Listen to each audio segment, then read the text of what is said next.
Nutrición mineral de plantas. Funciones de los macronutrientes en el desarrollo vegetal. Introducción. La importancia de los nutrientes minerales para la producción de cultivos ha sido reconocido desde hace más de 2000 años. La nutrición mineral vegetal es única porque las plantas verdes, los únicos organismos multicelulares autótrofos, pueden extraer elementos inorgánicos del medio ambiente sin tener que depender de compuestos de alta energía sintetizados por otros organismos. Los nutricionistas vegetales han contribuido de muchas formas para incrementar los rendimientos de los cultivos. En los últimos 60-80 años, la producción a escala industrial y la distribución de fertilizantes minerales se ha correlacionado directamente con una mayor producción de los cultivos a nivel mundial. Esto ha sido esencial para aumentar la producción de alimentos y cumplir con las necesidades de una población en constante crecimiento. Los principales nutrientes minerales, el fósforo y el potasio, se obtienen de la extracción de depósitos naturales y por lo tanto pueden verse como recursos limitados. Esto es especialmente cierto en el caso del fósforo, donde la principal reserva son los depósitos de roca fosfórica de alta calidad que podrían agotarse antes del final de este siglo. Esto no es igual para el nitrógeno, ya que con la invención del proceso Haber-Bosch permite la producción de fertilizantes nitrogenados a través de la fijación del gas nitrógeno.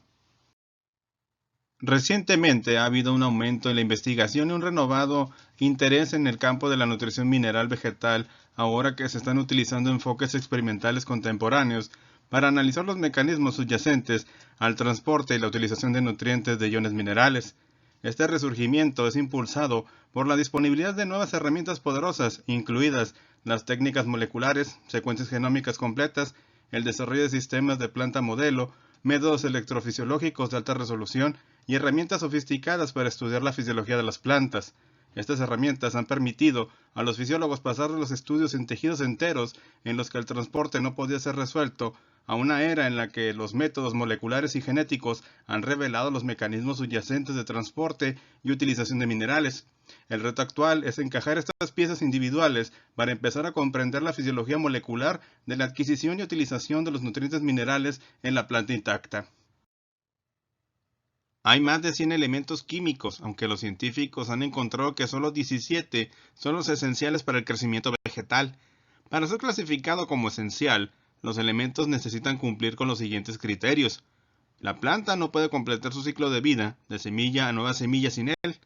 La función del elemento no puede ser reemplazada por otro elemento. El elemento debe estar directamente involucrado en el crecimiento y reproducción de la planta. La mayoría de las plantas necesitan del elemento para sobrevivir. El cuarto criterio es usado porque algunas plantas necesitan específicamente de ciertos elementos químicos. Por ejemplo, el cobalto es requerido por las bacterias responsables de la fijación del nitrógeno en legumbres. Sin embargo, el cobalto está clasificado como benéfico en vez de esencial. El silicio es no esencial, pero es altamente benéfico para ayudar a las plantas a hacer frente con múltiples formas de estrés. Otros elementos benéficos incluyen el sodio y el vanadio. La esencialidad está generalmente determinada por el crecimiento vegetal en soluciones nutritivas con o sin un elemento específico, y observando las diferencias en el crecimiento o función vegetal.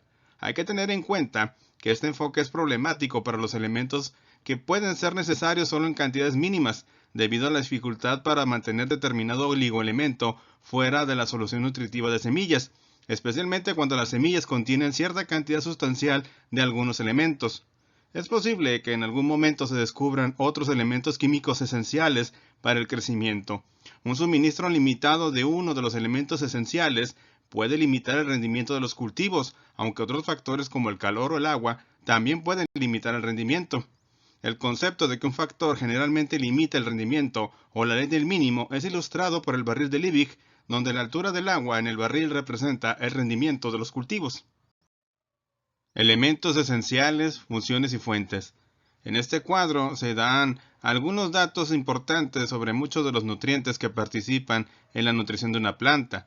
Por ejemplo, el carbono es constituyente de los carbohidratos, necesario para la fotosíntesis. Su principal fuente es el aire. Hidrógeno, mantenimiento del balance osmótico, importante en numerosas reacciones bioquímicas, constituyente de los carbohidratos. La fuente, el agua. Oxígeno, constituyente de las proteínas, necesario para la respiración, fuente, aire y agua. Nitrógeno, constituyente de las proteínas, clorofila y ácidos nucleicos, su principal fuente es el suelo. Fósforo, constituyente de algunas proteínas, coenzimas, ácidos nucleicos y sustratos metabólicos, importante fuente de energía. Fuente, el suelo. Potasio, involucrado en la fotosíntesis, translocación de carbohidratos, síntesis de proteínas, etc. Fuente, el suelo. Calcio, un componente de las paredes celulares, participa en el mantenimiento de la estructura y permeabilidad de las membranas. Fuente, el suelo. Magnesio, activador enzimático, componente de la clorofila. Fuente, el suelo. Azufre, importante componente de las proteínas vegetales. Fuente, el suelo. Boro, involucrado en el traslocamiento de azúcares y el metabolismo de los carbohidratos. Fuente, el suelo. Cloro, participa en la producción de oxígeno en la fotosíntesis. Fuente, el suelo. Cobre, un catalizador para la respiración, un componente para varias enzimas. Fuente, el suelo. Hierro, involucrado en la síntesis de clorofila y en las enzimas de la cadena de transporte de electrones. Fuente, el suelo. Manganeso, control de algunos sistemas de óxido-reducción y la fotosíntesis. Fuente, el suelo. Molibdeno, involucrado en la fijación de nitrógeno y la transformación del nitrato a amonio. Fuente, el suelo. Níquel, necesario para el correcto funcionamiento de las enzimas ureasa y se ha encontrado que es necesario para la germinación de semillas. Fuente, el suelo. Y zinc, involucrado en sistemas enzimáticos que regulan varias actividades metabólicas. Fuente, el suelo. Nutrientes no minerales. 3 elementos, carbono, hidrógeno y oxígeno, se consideran nutrientes no minerales porque se derivan del aire y del agua, en lugar de los minerales del suelo. Aunque representan aproximadamente el 95% de la biomasa vegetal, generalmente se les da poca atención en la nutrición vegetal porque casi siempre están en cantidad suficiente. Nutrientes minerales. Los 14 nutrientes minerales son clasificados como macronutrientes o micronutrientes basándose en los requerimientos de las plantas. Son 6 los macronutrientes: nitrógeno, fósforo, potasio, calcio, magnesio y azufre. Los macronutrientes nitrógeno, fósforo y potasio son a menudo clasificados como macronutrientes primarios porque las deficiencias de nitrógeno, fósforo y potasio son más comunes que las de los macronutrientes secundarios calcio, magnesio y azufre. Los micronutrientes incluyen boro, cloro, cobre, hierro, manganeso, molibdeno, níquel y zinc. La mayoría de los macronutrientes representan del 0.1 al 5% o 1000 a 50.000 partes por millón de la materia seca del tejido vegetal, mientras que los micronutrientes generalmente comprenden menos del 0.025% o 250 partes por millón del tejido vegetal seco. La excepción es el cloro, un micronutriente que se encuentra en concentraciones similares de algunos macronutrientes. Hay que tener en cuenta que la clasificación de macro versus micronutrientes se refieren a las necesidades de la planta y no tanto en la cantidad absorbida por las mismas. Por ejemplo, las plantas pueden absorber grandes cantidades de cloro, pero las plantas necesitan menos del cloro que de los macronutrientes, por lo que se clasifica el cloro como un micronutriente. Los nutrientes no pueden ser absorbidos por las plantas en su forma elemental, pero en su lugar se incorporan en su forma iónica o en su forma cargada, con la excepción del ácido bórico que no está cargado. La mayoría de los fertilizantes están compuestos por combinaciones de estas formas disponibles de nutrientes, por lo que cuando el fertilizante se disuelve, los nutrientes pueden ser inmediatamente disponibles para su consumo. Los nutrientes contenidos en restos de plantas o animales, por ejemplo el estiércol, residuos de cosechas, para que sean fuentes de nutrientes, primero deben ser convertidos en sus formas iónicas por medio de la descomposición antes de ser utilizados por las plantas. Conociendo cuál es la forma en la cual los nutrientes son absorbidos, nos ayuda a mejorar y a entender cómo se controla el movimiento de los nutrientes en el suelo. Asimilación, sinergismos y antagonismos de nutrientes. Del estudio simultáneo de 2 o más elementos nutritivos derivan las siguientes interacciones, si bien estas son normalmente referidas a la absorción radicular. En este cuadro pues vemos que elementos como el amonio hacen sinergia con elementos como magnesio, calcio, potasio y molibdeno, mientras que son antagónicos con manganeso, fósforo, azufre y cloro. Y esto es importante al momento de realizar soluciones nutritivas, porque si no lo hacemos bien, estos elementos no podrán estar disponibles para la planta y ocasionaremos alguna deficiencia si es que nos dedicamos a la agricultura. Si nos dedicamos al estudio de la fisiología, pues también es interesante estudiar cómo estas interacciones están afectando el correcto desarrollo a nivel fisiológico de la planta. Otro campo de interés en la nutrición vegetal es el diagnóstico de deficiencias nutrimentales, y es que este es un paso crítico en la producción de alimentos. Las personas encargadas de vigilar cómo se está comportando el cultivo pues deben conocerlo de la A a la Z, cómo es normalmente y cómo se comporta cuando hay alguna deficiencia como las que muestran estas fotografías en plantas de fresa. Aquí vemos una planta con sus suficientes nutrientes minerales, algunas con deficiencias de potasio, fósforo, hierro, zinc, calcio, magnesio, cobre y manganeso. Como pueden darse cuenta por estas imágenes, pues todas presentan diferentes tipos de deformaciones, cambios de coloración, inclusive algunas ya tienen tejido muerto en su estructura. Entonces esto nos dice que los nutrimentos tienen diferentes síntomas y a la vez pueden presentarse todos ellos. Entonces esto hace muy difícil el diagnóstico de deficiencias, por lo cual siempre es necesario tener un laboratorio a la mano o, si se puede, tener un laboratorio pequeño donde se pueden realizar pruebas rápidas y así tomar decisiones. Funciones del nitrógeno. La función del nitrógeno está ligada a su presencia en todas las células vivas como componente fundamental en los aminoácidos de las proteínas. Las proteínas están implicadas en funciones estructurales, reserva y regulación enzimática vitales para la planta. El nitrógeno combinado con los carbohidratos constituye la lignina que aparece en las paredes celulares, especialmente en las especies leñosas. Forma parte del sistema energético de la planta, desde la fotosíntesis hasta la transferencia de energía metabólica, además de ser indispensable en la síntesis de clorofila. Interviene en la síntesis de vitaminas y auxinas relacionadas con el mantenimiento de la actividad celular y el crecimiento. La planta traduce la presencia de nitrógeno en una serie de respuestas.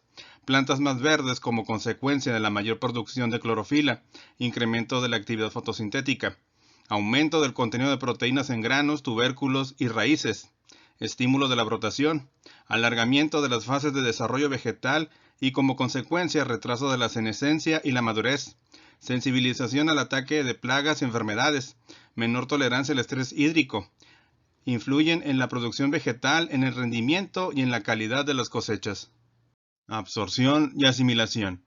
La absorción está condicionada por factores asociados a la presencia de las distintas formas asimilables en el suelo, influidas por el pH y la temperatura, el suministro hídrico y la especie vegetal.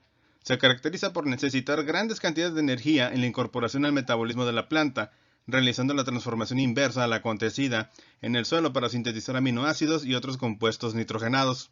Esta transformación se lleva a cabo en los plastidios, cloroplastos si se encuentran en las hojas y leucoplastos si se encuentran en la raíz. La absorción se realiza de forma activa como nitrato en las raíces, estableciéndose una acumulación reversible en las vacuolas. En la raíz se produce una transformación parcial de nitrato a aminoácidos, cuya energía procede de las reservas, en los leucoplastos, siendo estas las formas dominantes en el movimiento por el xilema. En la hoja, los nitratos son asimilados fotosintéticamente y reducidos a aminoácidos que, junto a los transportados por el xilema, son volcados al floema en forma de glutamina y asparagina. Deficiencias y excesos de nitrógeno. Deficiencias. Las deficiencias de la nutrición nitrogenada en plantas se traduce en manifestaciones externas muy claras. Vegetación raquítica. La planta se debilita, se desarrolla poco y posee un sistema vegetativo pequeño. Se reduce la masa foliar, los tallos son cortos y finos y las hojas adquieren una notable rigidez. Reducción en la formación de clorofila y los órganos verdes aparecen de color amarillento, clorosis, principalmente en las hojas. En algunos cultivos pueden observarse zonas purpúreas y rojizas en los nervios. Deficiente y prematura floración y fructificación. Reducción del macollaje y tamaño de las hojas en cereales. Los frutos presentan menor tamaño y peso, son más ácidos y más coloreados. Excesos. El exceso de nitrógeno provoca un color oscuro en la planta y un crecimiento excesivo del follaje. La planta presenta una gran debilidad frente a las enfermedades y al ataque de insectos. Las flores suelen ser ovaladas. El nitrógeno de la atmósfera representa 78% de la composición de esta capa. Sin embargo, en los suelos apenas se encuentran formas como amoníaco, nitrito, nitrato y amonio. Y esto es debido a la baja reactividad que tiene el gas nitrógeno cuando está en el aire, lo cual provoca que tengamos esta deficiencia de este nutriente en el suelo, a no ser que este se fije por cuestiones físicas como los relámpagos, por la lluvia, o por la fijación biológica realizada por algunos organismos, en este caso bacterias nitrificantes, como las bacterias Rhizobium y otras que viven de forma libre o asociándose con algunas plantas, lo cual les permite a estas obtener este nitrógeno atmosférico. Esto se puede ver representado en el ciclo del nitrógeno, donde vemos las transformaciones que lleva a cabo este elemento por diversos factores ambientales y biológicos. Pérdidas del nitrógeno del suelo. El nitrógeno es uno de los elementos más móviles de la naturaleza. En este gráfico vemos representado cómo se pueden dar estas pérdidas, ya sean por desnitrificación, volatilización y lixiviación. Si hacemos una sumatoria de todos estos factores de pérdida de nitrógeno, veremos que hasta el 70% de nitrógeno que se aplica al suelo en forma de fertilizantes se pierde. El otro 30% restante es lo que se puede decir que consume la planta y que puede aprovechar. Entonces, es muy importante llevar a cabo ciertas funciones y labores al momento de aplicar fertilizantes nitrogenados para disminuir estas pérdidas y también disminuir el impacto ambiental que tiene el fertilizante nitrogenado, sobre todo en las aguas subterráneas y superficiales, ya que al incrementarse la concentración de este elemento junto con el fósforo, pues hacemos que se incrementen poblaciones de algunos microorganismos, entre ellos protozoarios, algas y algunas bacterias. Funciones del fósforo. El fósforo es un macronutriente importante que forma cerca del 0.2% del peso seco de la planta. El fósforo es un elemento fundamental en los ácidos nucleicos y está involucrado en la división y elongación celular, transferencia y almacenamiento de energía, además del correcto funcionamiento de algunos organelos como las membranas. Es un componente clave de moléculas como los ácidos nucleicos, uniendo los nucleótidos por los enlaces fosfodiéster, fosfolípidos y el ATP. En plantas deficientes de fósforo es común que se acumule almidón en las hojas. Hay una gran demanda de fósforo durante las etapas iniciales de crecimiento. Las reservas de fósforo en las semillas son un factor clave para el vigor de las plántulas. Más del 80% del fertilizante fosfórico aplicado se vuelve inmóvil y no disponible para la absorción, precipitación o conversión a la forma orgánica. Absorción y asimilación. Se absorbe principalmente como ortofosfato primario y fosfato primario. A diferencia del nitrato y el sulfato, el fosfato no se reduce en las plantas, sino que permanece en su forma más oxidada. Después de absorbido, puede permanecer como fosfato inorgánico o ser esterificado por un grupo hidroxilo en una cadena de carbono, como un simple éster de fosfato, por ejemplo azúcar fosfatado, o unirse a otro fosfato formando el enlace pirofosfato, rico en energía, por ejemplo en ATP. Las tasas de intercambio entre fosfato inorgánico y el fosfato orgánico en el éster y el enlace de pirofosfato son muy altas. Por ejemplo, el fosfato inorgánico tomado por las raíces es incorporado en unos pocos minutos en fósforo orgánico. Después es expulsado como fosfato inorgánico en el xilema. Otro tipo de enlace fosfato es el diéster. Está caracterizado por su relativamente alta estabilidad. En esta asociación, el fosfato forma un grupo puente, conectando unidades para hacerlas más complejas, hasta constituir incluso verdaderas estructuras macromoleculares. Síntomas de deficiencia. Los síntomas visuales aparecen antes en hojas viejas debido a su movilidad en planta. El fósforo interviene en la formación de azúcares de 5 carbonos, 5 de las pentosas. Así cuando hay falta de este elemento, los carbonos utilizados en este ciclo no pueden formar azúcares. Estos carbonos son desviados a la formación de antocianinas, que son pigmentos de color morado púrpura. Y es por eso que uno de los síntomas visuales de la falta de fósforo en las plantas es la aparición de bandas amoratadas en los bordes de las hojas maduras que comienzan por el ápice y bordes. Se suelen formar también ondulaciones. En estados deficitarios más avanzados, las hojas se muestran con coloraciones que van del pardo al negro.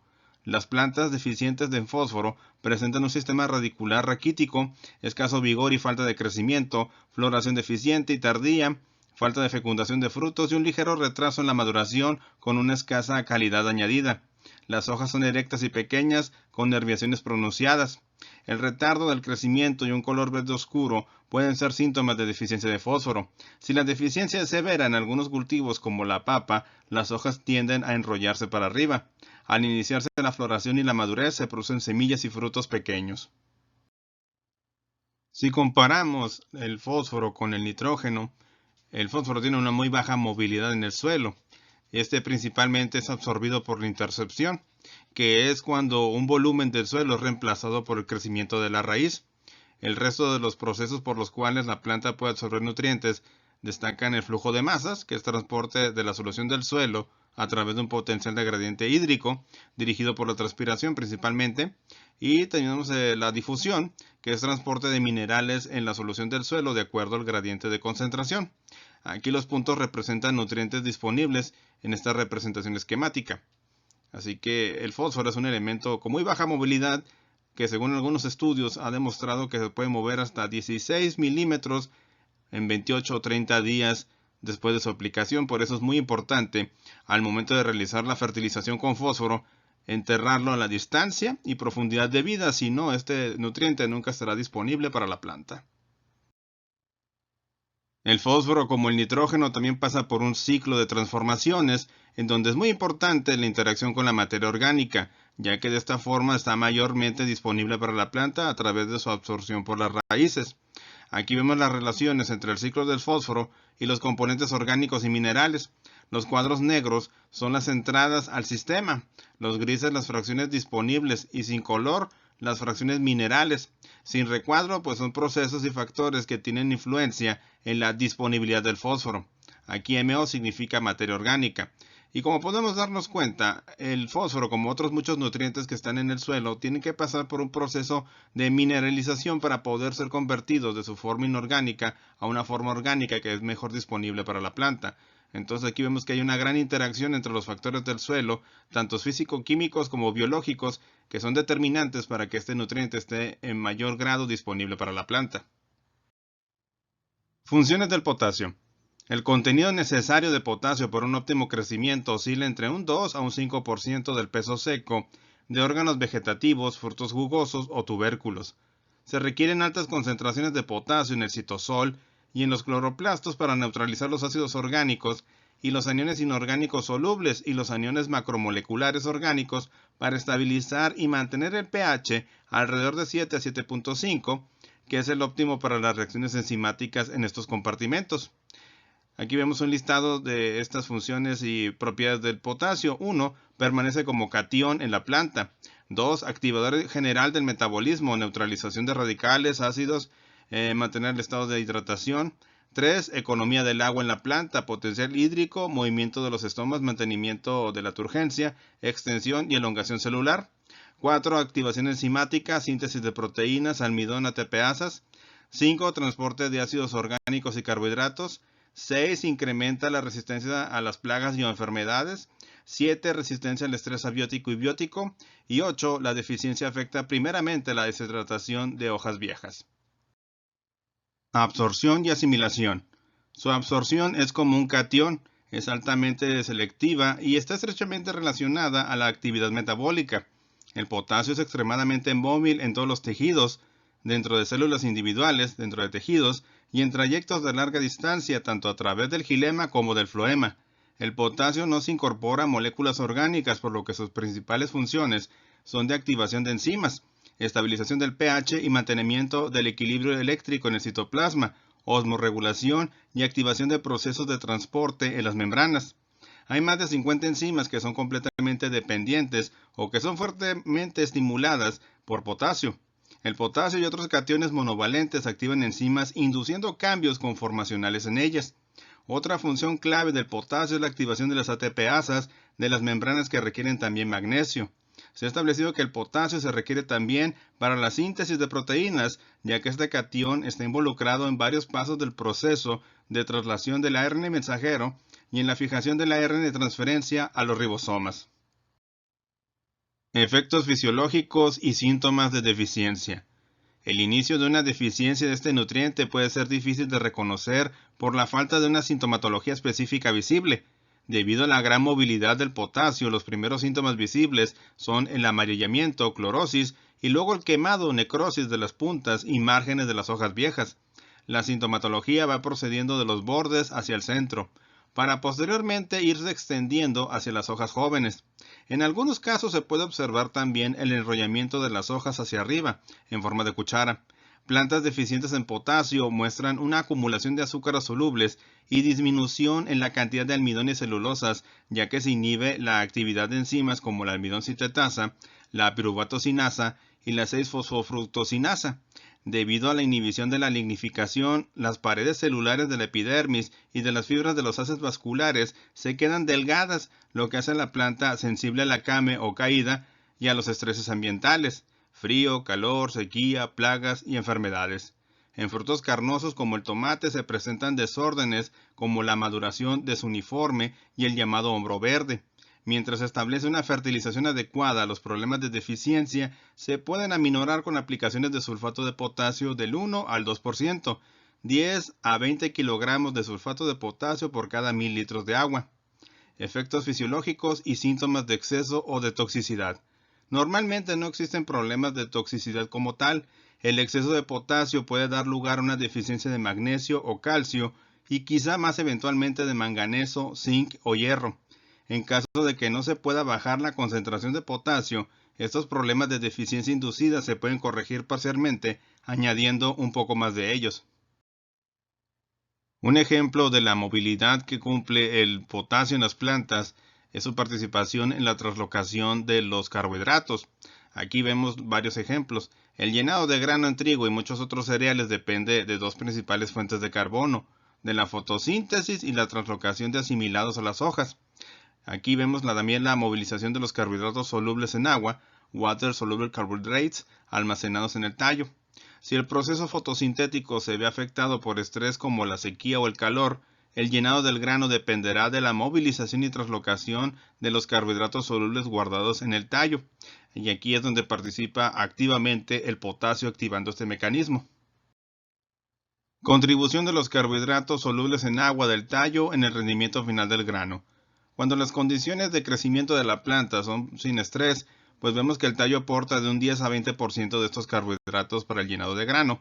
Pero cuando tenemos estas condiciones de alta sequía o altas temperaturas, pues vemos que el tallo puede contribuir hasta con un 50 a 70% de los azúcares almacenados en el tallo para el llenado del grano. Por eso es muy importante tener una buena planta para que, si se dan estas condiciones ambientales, se pueda concluir el ciclo de vida del cultivo. Crecimiento de plantas de frijol con bajo aporte de potasio e intensidades de luz bajas y altas. Como ya se mencionó, el potasio juega un papel fundamental en la resistencia al estrés ambiental de las plantas, y este es un ejemplo. Aquí vemos que hay una gran diferencia en una planta que creció con una intensidad de luz baja, cuando tiene una concentración de potasio adecuada, contra otra que creció en condiciones de una intensidad de luz muy alta. Y aquí vemos que la deficiencia del potasio pues ha provocado quemaduras en la estructura de la hoja, cambios en la estructura de las células, lo cual causa hiperplasia o deformación de las células de la hoja. Además de que ya inclusive vemos tejido muerto en estos ejemplos que estamos viendo en pantalla. Transporte de electrones por fotosíntesis y generación de radicales superóxidos. En el proceso fotosintético, en una parte del fotosistema 2 se da el rompimiento de la molécula del agua, esto utilizando una parte de la energía de la luz y otros elementos químicos como el manganeso. Y aquí, al romperse esta molécula, pues obtenemos hidrógeno y oxígeno. El oxígeno aquí es un desecho y las altas concentraciones de este elemento pueden ocasionar que se formen especies tóxicas de este oxígeno altamente reactivas, por lo que se hace necesario disminuir su concentración, ya sea liberándolo en forma de gas o utilizando algunas enzimas que ayudan a degradar y hacer una protección importante de la planta contra estas formas tóxicas del oxígeno.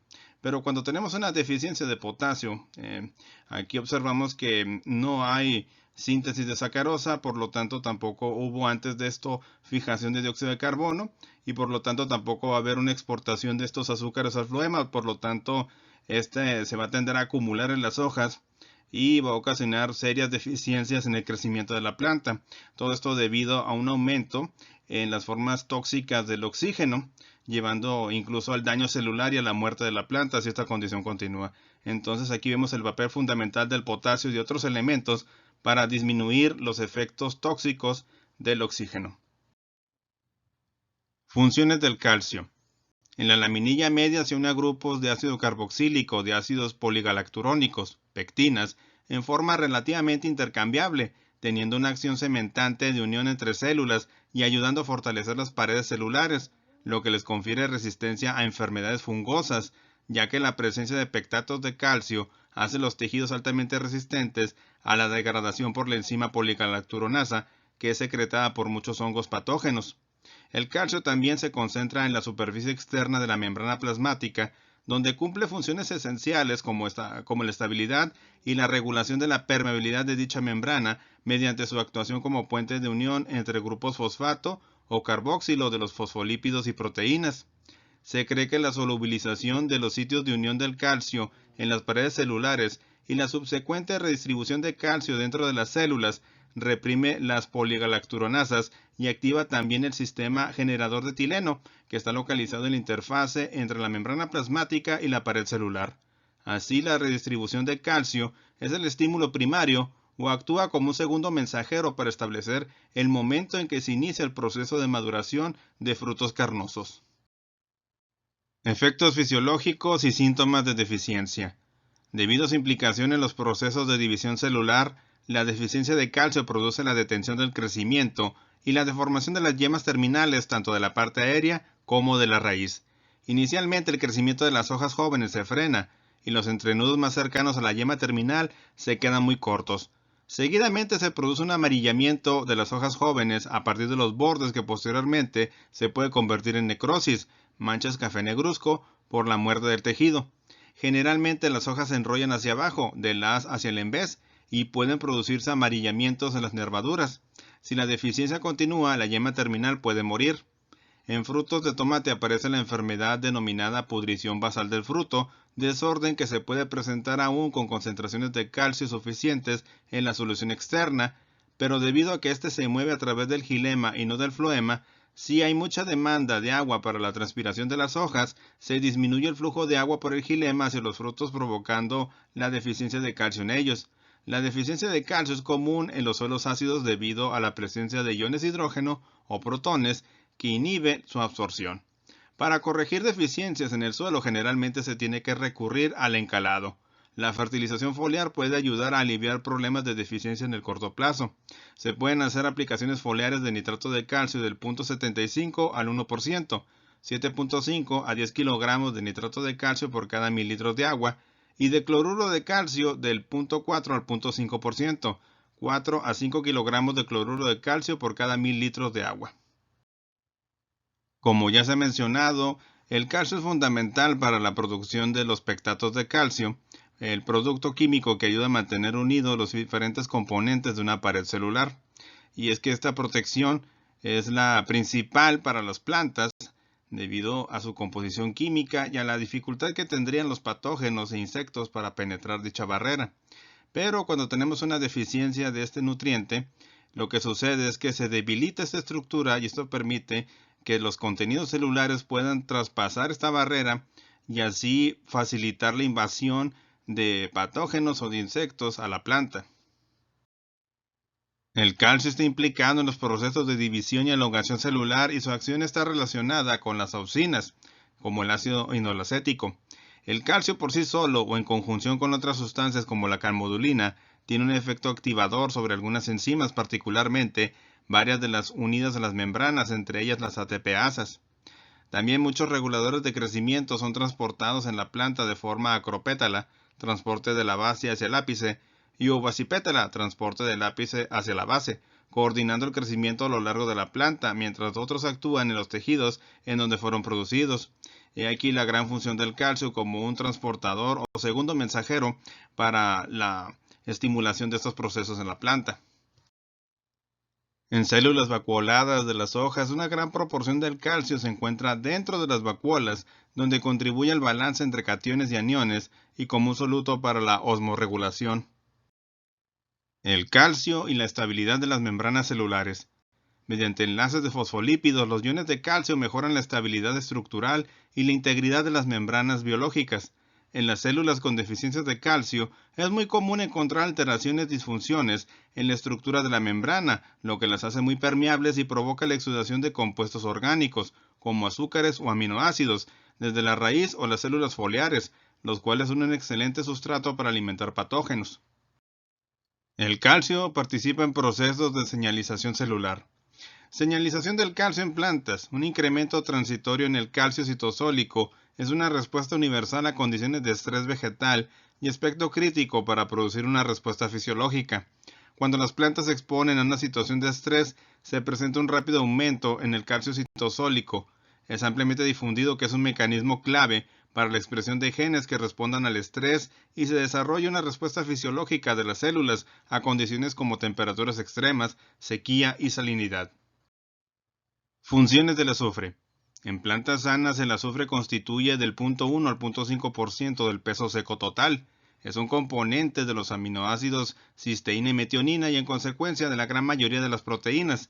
Estos dos aminoácidos son precursores de otros compuestos que contienen azufre, como coenzimas y productos secundarios de plantas. El azufre es un constituyente estructural de estos compuestos o actúa como grupo funcional directamente envuelto en reacciones metabólicas. Bajo condiciones de deficiencia de azufre, la síntesis de proteínas se inhibe. El azufre es un constituyente estructural de varias coenzimas y grupos prostéticos como ferredoxina, biotina, vitamina H y tiamina pirofosfato, vitamina B1. Por ello, la deficiencia de azufre altera la síntesis de estos compuestos. La formación de un puente disulfuro entre dos residuos de cisteína adyacentes es de importancia fundamental para la estructura terciaria y la función de muchas enzimas.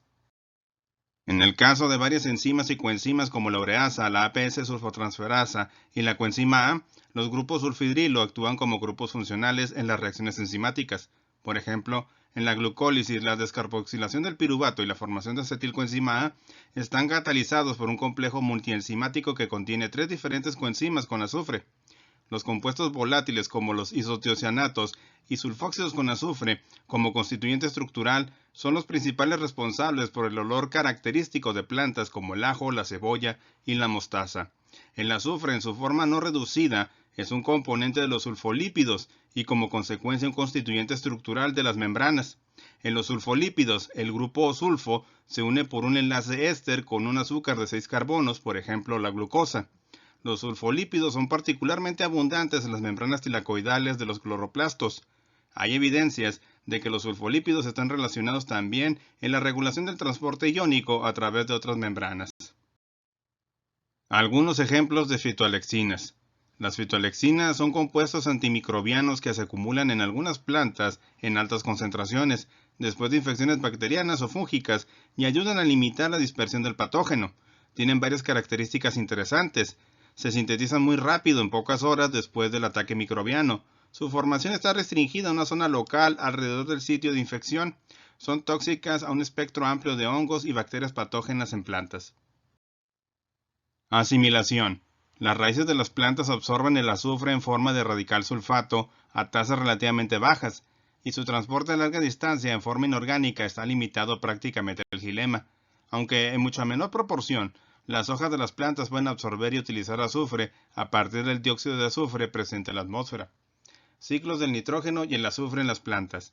El nitrógeno y el azufre son absorbidos por las raíces de la solución del suelo y ambos sufren cambios importantes en sus estados de oxidación a medida que se transforman de formas inorgánicas a formas bioquímicamente disponibles. El nitrógeno es convertido de nitrato, número de oxidación más 5, a amonio, antes de convertirse en otros intermediarios como los aminoácidos glutamina. El azufre es convertido desde el sulfato, número de oxidación menos 6, a sulfito, número de oxidación más 3, y luego sulfuro, y sulfhidrilo, como el aminoácido cisteína. Resumen de la absorción, la reducción y el transporte de azufre en las plantas. Como el nitrato, la absorción de sulfato a través de la membrana plasmática está energizado por un gradiente electroquímico que es mantenido por una ATPasa bombeando protones. Parte del sulfato es almacenado en las vacuolas. La reducción del sulfato toma lugar en los plástidos de las raíces y en las células de las hojas. La síntesis de cisteína ocurre en el citosol, los plástidos y las mitocondrias, mientras que el glutatión puede ser sintetizado en el citosol y los plástidos, cloroplastos. La asimilación de sulfato a compuestos azufrados toma lugar en el citosol. Asimilación de azufre en las plantas. El sulfato es incorporado dentro de un amplio rango de compuestos. La mayor parte del sulfato se reduce primero a sulfuro y subsecuentemente es incorporado en la cisteína, cuya función es donar azufre en muchas reacciones. Algunos metabolitos como los glucosinolatos, contienen azufre reducido y oxidado. El grupo sulfo en los sulfolípidos es derivado del sulfito. APS adenosín 5'-fosfosulfato, PAPS 3'-fosfoadenosina 5'-fosfosulfato, PAP adenosina 3'-5'-bifosfato. Asimilación de sulfato después de su absorción por la raíz. La cisteína es el primer producto de la asimilación de sulfato involucrado en la biosíntesis de distintos compuestos críticos. Entre ellos destacamos la cisteína, del cual se parte para la producción de otros compuestos como los glucosinolatos, camelaxina, metionina, glutatión, proteínas. Y aquí destacamos el papel del glutatión como protector del estrés oxidativo, detoxicación de metales pesados, detoxicación de xenobióticos, respuesta defensiva a patógenos. Y la metionina aquí destaca también porque es un precursor para la producción de etileno, un importante regulador de crecimiento o hormona vegetal implicada en la maduración y caída de hojas y frutos. El glutatión es un antioxidante muy importante y contribuye a la respuesta de la planta a condiciones de estrés. Es una molécula constituida por 3 aminoácidos, glutamato, cisteína y glicina, por lo tanto es un tripéptido. Y entre sus funciones destaca la defensa, síntesis de proteínas, antioxidante, división celular, reparación de ADN, señalización celular y detoxicación. Efectos fisiológicos y síntomas de deficiencia. La deficiencia de azufre era muy difícil de observar hasta hace unos años. Antes abundaba en la mayoría de los suelos y algunos de los fertilizantes e insecticidas abastecían de forma suficiente a los cultivos. La inhibición de la síntesis de proteínas durante la deficiencia de azufre conduce a una clorosis generalizada, como sucede con la deficiencia de nitrógeno, pero por tratarse de un elemento poco móvil, empieza en las hojas jóvenes. En hojas verdes la mayoría de las proteínas se localizan en los cloroplastos, donde las moléculas de clorofila comprenden grupos prostéticos del complejo cromoproteico. Por lo tanto, en plantas con deficiencia de azufre, el contenido de clorofila disminuye también. La clorosis empieza generalmente en las nervaduras, mientras que el resto de la hoja todavía se ve verde. Eventualmente las hojas jóvenes se pueden curvar hacia abajo. El sistema radical tiende a ramificarse profusamente. Aún con azufre suficiente en la solución externa, se puede propiciar su deficiencia por un exceso de cloruros, ya que estos limitan su absorción por tener la misma carga y ser monovalentes, son más fácilmente absorbidos. Efectos fisiológicos y síntomas de exceso o de toxicidad. Debido a que las plantas soportan muy altas concentraciones de azufre, la toxicidad como tal no se presenta, más bien el daño que se puede observar es el de una alta concentración de sales en general. El azufre y la calidad de la harina de trigo. El azufre, junto con el nitrógeno, es fundamental para la síntesis de proteínas. Si tenemos una mala fertilización con azufre, la calidad de las proteínas presentes en el trigo no será la adecuada para la panificación. También hay que saber que el trigo no todo se usa para la panificación.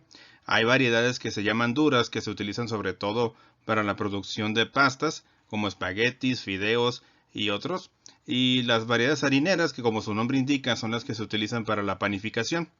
Y estas proteínas son fundamentales porque son parte de los sustratos que consumen los microorganismos que participan en las fermentaciones, sobre todo levaduras. Y al no haber una buena proporción de estas proteínas, pues obviamente el pan no se va a producir como debe. Y esto se debe a que debido a la fermentación de estos sustratos como azúcares y proteínas, se liberan grandes concentraciones de dióxido de carbono, que es lo que hace que se levante la masa. Pero al no haber esta concentración adecuada, pues la masa no se levanta y provoca que el pan sea duro o produzca deformaciones como las que vemos aquí en estas imágenes en esta presentación. Funciones del magnesio. El promedio de magnesio para un óptimo crecimiento se sitúa entre 0.5 y 1% de la materia seca total de la planta. La función más conocida del magnesio es su papel como átomo central en la molécula de clorofila. En las hojas verdes, sin embargo, solo una pequeña proporción del total de magnesio está unido a la clorofila, y aún bajo una severa deficiencia de magnesio, este valor no sobrepasa el 25% del total. Una proporción del 20% del magnesio de las hojas está localizado en los cloroplastos, que ocupan solo 5% del volumen total, lo que indica una concentración muy alta de magnesio en este compartimento. Solo una pequeña fracción del magnesio presente en la planta se requiere para sus numerosas funciones en los cloroplastos y el citoplasma. En las vacuolas, la mayoría de los cationes de magnesio actúan para neutralizar ácidos orgánicos y aniones inorgánicos. Funciones. Se requieren altas concentraciones de magnesio y potasio en los cloroplastos y el citoplasma para mantener un pH alto entre 6.5 y 7.5, comparado con el pH más bajo de la vacuola, entre 5 y 6. En el aspecto metabólico, el magnesio también es necesario para la neutralización de ácidos orgánicos del grupo fosforilo de los fosfolípidos y particularmente de ácidos nucleicos. El magnesio también tiene una función esencial como un elemento de enlace para la unión de subunidades de ribosomas, un proceso que es necesario para la síntesis de proteínas. Cuando el nivel de magnesio es bajo o hay niveles excesivos de potasio, las subunidades se disocian y la síntesis de proteínas cesa. El magnesio también se necesita para las ARN polimerasas y en consecuencia para la formación de ARN en el núcleo. En respuesta a la deficiencia de magnesio, la síntesis neta de ARN se detiene inmediatamente y se reanuda rápidamente después de la adición de magnesio. En contraste, la síntesis de proteínas permanece sin cambio por más de 5 horas, pero después disminuye rápidamente. En las células de las hojas, por lo menos el 25% del total de proteínas está localizado en los cloroplastos. Esto explica por qué una deficiencia de magnesio afecta particularmente el tamaño, la estructura y la función de los cloroplastos, incluyendo la transferencia de electrones en el fotosistema 2. Hay una gran lista de reacciones enzimáticas que requieren o que son promovidas por el magnesio, tales como la transferencia de fosfato, fosfatasas y ATPasas, o de grupos carboxilo, carboxilasas. La síntesis de ATP, por ejemplo, tiene una absoluta necesidad de magnesio como un componente de unión entre el ADP y la enzima. Otra reacción clave es la regulación de la rubisco, en donde la unión del magnesio a la enzima incrementa su afinidad por el dióxido de carbono y su velocidad de carboxilación. Como ya se mencionó, el magnesio es importante para la activación de enzimas como las ADPasas, y en este caso es para el bombeo de los fotoasimilados producidos por las hojas o órganos fuente para ser trasladado a los órganos sumidero o los órganos demanda. Si no, esta acumulación de azúcares va a provocar una deformación de las hojas y hacer más susceptible a estas al ataque de patógenos y de insectos. Absorción y asimilación.